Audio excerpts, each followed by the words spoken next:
Hello, I'm Dr. Charlotte, and I am here Tuesday evening to focus on billing and coding. So my name is Dr. Charlotte Acor. I'm a board-certified pediatric ophthalmologist, and I call myself a billing and coding strategist. The topic of today's talk is Medicare changes that are being proposed on the E&M codes. E&M codes mean evaluation and management codes. So the CMS, the organization that's responsible for Medicare and Medicaid, are proposing a way to have physicians document less. So their proposal is to have the evaluation and management codes be almost fused together. For example, a 212, a 213, a 214, and a 215 will all be basically paid at the same level. Or if you are a hospital employed physician and you're paid on RVU basis, basically the RVU value of those codes would be the same. So if you're a physician that builds a lot of 212 codes, you would actually get a pay raise. For example, examples of some illnesses that are 212 codes are illnesses that are self-limiting. I'm an ophthalmologist. If a patient comes to my office and they have a pink eye, there's really not a whole bunch to do for a pink eye or a viral conjunctivitis, but let it live out its course. It's something self-limiting that most likely will correct itself without intervention. Of course, I would offer some intervention, some artificial teardrops that would make the patient feel more comfortable, maybe a mild steroid drop to help with the symptoms, but a visit that a patient would come to see me for viral conjunctivitis would most likely be more likely a 213 code, but that's in most offices a 212 code. Physicians are able to bill for nurses' check. So let's just really discuss the 213, 214, and 215 codes. So the 213 code would actually get an increase in reimbursement. However, the 214 and the 215 codes would get a decrease in reimbursement. The problem is we're physicians and we take care of sick people.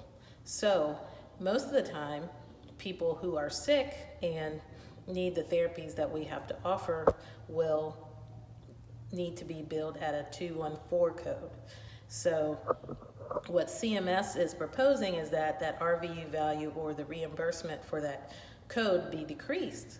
Well, they say the good news is that you have to write less, but that still doesn't really take away the care or the amount of documentation, paperwork you have to do for that patient. So I think the specialties that this will hit the most are like cancer physicians. You know, most cancer patients come in and see the doctor and they may need to start chemotherapy or treatment. So basically, CMS is downgrading the quality of their work. Even in primary care doctors who see a lot of diabetics, high blood pressure, patients that conditions aren't being controlled properly, that those patients would normally be 214s. So I've been following the internet traffic about this rule that may or may not come out. They're actually asking physicians to log on to the website and give their feedback. Some people are happy that they get to document less, but some people see it for what it really is that the more complicated patients, which a lot of doctors, at least I know I do, take care of a lot of complicated patients. It's just decreasing your salary even more. So you just have to see more patients because you're going to get paid for the less for the more difficult patients. And what's happening is that, and it's already happening around the country. In my locale, there's been 3 general internists that have stopped taking patients with Medicare. So I think if Medicare decreases reimbursement this way, then there are going to be more patients without physicians.